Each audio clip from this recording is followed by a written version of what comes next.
ओम शांति। इस जीवन यात्रा में चलते चलते कई बार हमारे सामने कोई ऐसी परिस्थिति या कोई ऐसी आत्मा आ जाती है जिससे हमारा हिसाब किताब है और हमें उसको क्या देनी है, शुभ भावना देनी है, दुआएं देनी है। लेकिन चाहते हुए भी दुआएं देना चाहते हुए भी दुआएं नहीं दी जाती तो हम विचलित हो जाते हैं, क्योंकि नेगेटिव चलता है, नेगेटिव बातें याद आती हैं तो हम विचलित हो जाते हैं। तो उस समय पर हम क्या करें?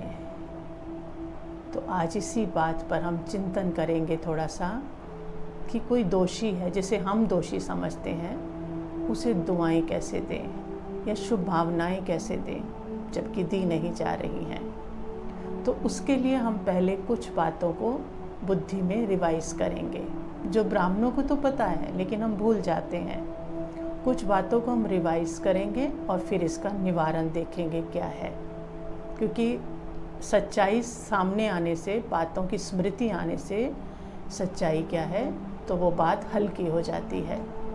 तो पहली बात तो हम क्या सोचेंगे कि ये मेरा कोई पिछले जन्म का कड़ा हिसाब किताब है जो अब विघन रूप में सामने आया है और ब्याज सहित मुझे चुकाना पड़ेगा। हो सकता है बहुत थोड़ा लिया हो, कुछ सालों बाद आया है या कुछ जन्मों बाद, तो कई गुना बढ़कर आया है, तो ये मुझे ही चुकाना पड़ेगा।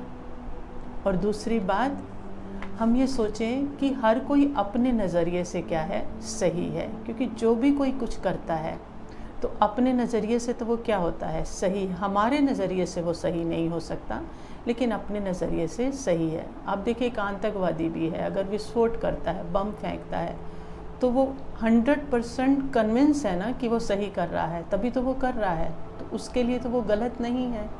तो ये तो छोटी छोटी बातें आती हैं हमारे जीवन, वो तो इतनी बड़ी बात है जिसको सारी दुनिया गलत कह रही है लेकिन वो सही समझ के कर रहा है। तो हमारे जीवन में तो बहुत छोटी छोटी बातें हैं, बहुत छोटे छोटे अड़चनें आती हैं, तो हम भी क्या सोचें कि जो भी कोई कर रहा है अपने नज़रिए से वो सही कर रहा है। ये अपने आप को कन्विंस करना है हमें, क्योंकि मैं इस तरफ से देख रही हूँ तो मैं 6 पढ़ रही हूँ, वो उस तरफ से देख रहा है तो वो उसको 9 देख रहा है, तो दोनों ही सही हैं, है ना, वो अपने नज़रिए से सही है।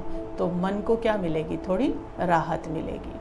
तीसरी बात कि उसका हो सकता है कई जन्मों का बहुत कड़ा संस्कार है जो उसको ये करने के लिए क्या कर रहा है, उकसा रहा है, वो ना चाहते हुए भी ये सब कर रहा है। और फिर नेक्स्ट क्या सोचेंगे कि ड्रामा हमें समझ में आ गया, तो ड्रामा में हर किसी का क्या है, रोल है, जिसको जो रोल मिला है। जैसे हम रामायण देखें, ककई का रोल मिला है तो वो ककई का पार्ट ही निभाएगी ना, सीता का पार्ट तो वो नहीं निभाएगी। और मैं सोचूं ककई सीता का पार्ट निभाए या मंथरा किसी और का पार्ट निभाए, नहीं हो सकता ना।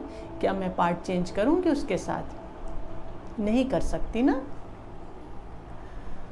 तो ये हमें क्या देगा, राहत देगा, क्योंकि उसका पार्ट है, तो जिसका जो पार्ट है वो उसी अनुसार अपना पार्ट प्ले करेगा। तो ये बात हम बहुत अच्छे से समझेंगे। नेक्स्ट हम क्या सोचेंगे कि जो भी विघन आया है, ये जो भी परिस्थिति आई है, ये मेरी शक्ति को चेक करने के लिए आई है।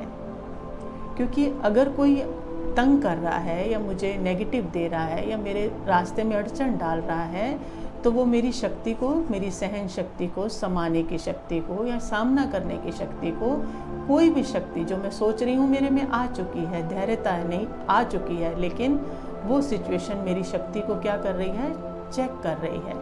तो अगर मैं उस स्थिति को पार कर लेती हूँ, उस परिस्थिति को, तो मेरी वो शक्ति क्या हो जाएगी, बढ़ जाएगी। नहीं तो मुझे पता लग जाएगा अभी मुझ में उस शक्ति की कमी है। फिर हम क्या कहते हैं, जैसे हम सोचें कि माफ़ करना है हमें, उसको क्यों माफ़ करना है? अगर मैं नहीं माफ़ करूँगी तो क्या होगा, मेरा योग नहीं लगेगा, मैं बाहरी रहूँगी, और मेरे लिए परमात्मा से बढ़कर तो कोई चीज़ नहीं है। उस परमात्मा से मुझे कनेक्शन जोड़ना है, तो इस बात के लिए, उस परमात्मा के लिए मैं हर बात को क्या कर दूँगी, कुर्बान कर दूँगी। तो वो मुझे उस लिए उसको क्या करना है, माफ़ करना है, क्योंकि माफ़ करने के बाद ही कनेक्शन जुड़ सकेगा। क्योंकि परमात्मा ने कहा अगर तुमने किसी को भी, अगर एक को भी माफ़ नहीं किया तो तुम मेरे साथ जुड़ नहीं पाओगे। और क्या करते हैं क्वेश्चन, फिर हम क्या सोचेंगे कि मैं अपनी एनर्जी क्यों वेस्ट कर रही हूँ किसी के लिए, क्योंकि परमात्मा ने क्या बताया, जो करेगा सो पाएगा।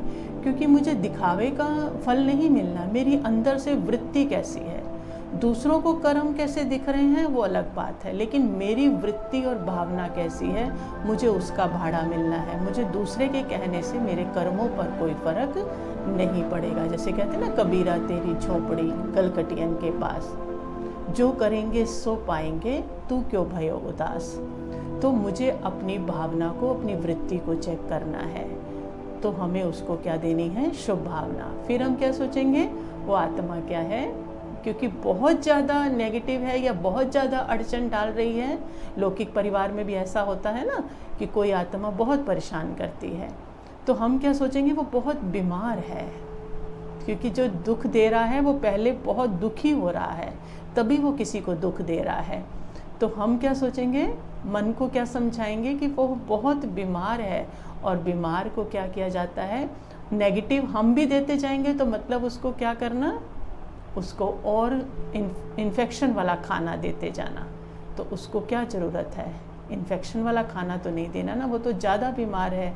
तो उसको क्या देनी है, दुआएं देनी है। और अगर हमने दुआएं न दी और हम उसको नेगेटिव देते गए तो उसकी बीमारी बढ़ती जाएगी, और वो उस पूरी दुनिया में क्या करेगा, इन्फेक्शन को क्या करेगा, फैलाता जाएगा। तो हम जितना उसका इलाज करेंगे, अर्थात शुभ भावना दुआएं देंगे, उसकी नेगेटिविटी अगर कम होगी तो वो दूसरों के लिए भी नेगेटिव छोड़ना कम करेगा। नहीं तो उसका नेगेटिव बढ़ता जाएगा और लोगों को वो और क्या करता जाएगा, परेशान करता जाएगा। और क्या क्वेश्चन करते हैं, ये हम बाबा कहते हैं ना कि अब हमें क्या करना है। जैसे एक बात और सोचनी कि कड़वी दवाई को क्या किया जाता है, चबाया नहीं जाता, उसको क्या किया जाता है, निगला जाता है। कोई भी ऐसा व्यक्ति या परिस्थिति आई है तो उसको हमें क्या करना है, फट से क्रॉस करने का पुरुषार्थ करना है, ना कि उसमें क्या करना है, फंस जाना है। तो ये कड़वी दवाई निगले फटाफट और आगे बढ़े। तो अब इसका निवारण क्या है, हमने ये जान लिया, ये बातें हम रिवाइज करेंगे, बुद्धि में लाएंगे तो हमारा चित्त शांत होगा। फिर उसके बाद हमें क्या करना है, अब पॉजिटिव नहीं दिया जा रहा, सारी बातें याद हैं, लेकिन फिर भी क्या हो रहा है, नेगेटिव चल रहा है। तो हमने क्या करना है, जो भी आत्मा जिससे बहुत प्यार करती है, जिसका बहुत रिगार्ड करती है, किसी भी अपने इष्ट देवी देवता को या किसी बड़े को जिसका वो बहुत सम्मान करती है, या फिर सबसे बड़ा कौन है, परमपिता परमात्मा है, उससे बड़ी शक्ति तो कोई और नहीं हो सकती, उनको सामने लेकर आएं। और जिस भी आत्मा से हिसाब किताब है उसको उनके पीछे खड़ा करें। माने ना, इष्ट देव या इष्ट देवी के सामने, जिनको भी आप मानते हैं, जिनका बहुत सम्मान करते हैं, या अपना परमपिता ब्राह्मण क्या करेंगे, परमपिता परमात्मा को, निराकार को सामने लाएं और उस आत्मा को उसके पीछे रखें।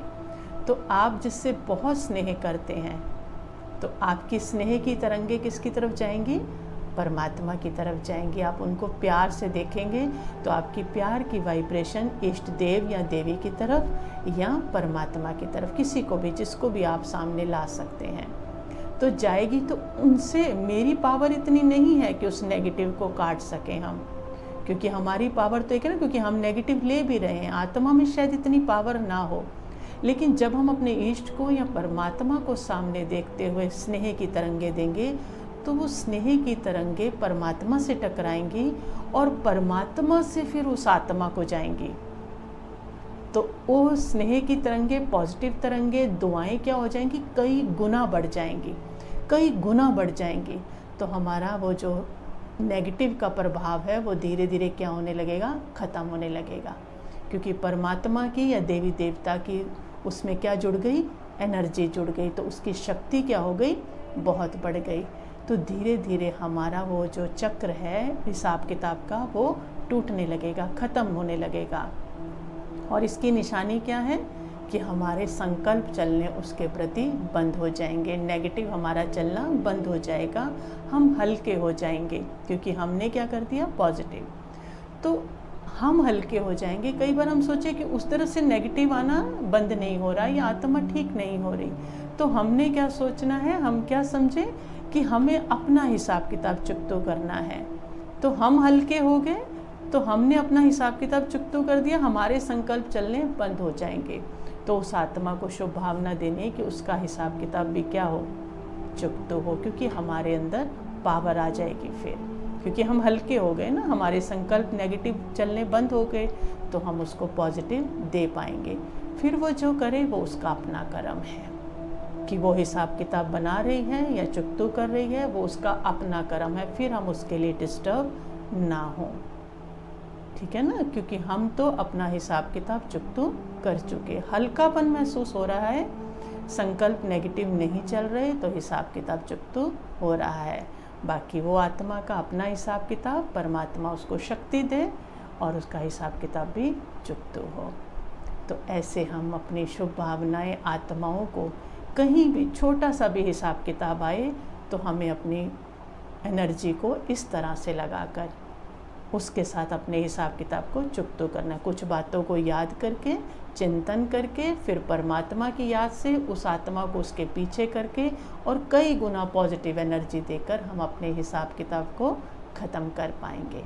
तो ये हमारा दुआएं देने का, कैसे दुआ दें, ये प्रॉब्लम हमारी सॉल्व हो जाएगी। ओम शांति।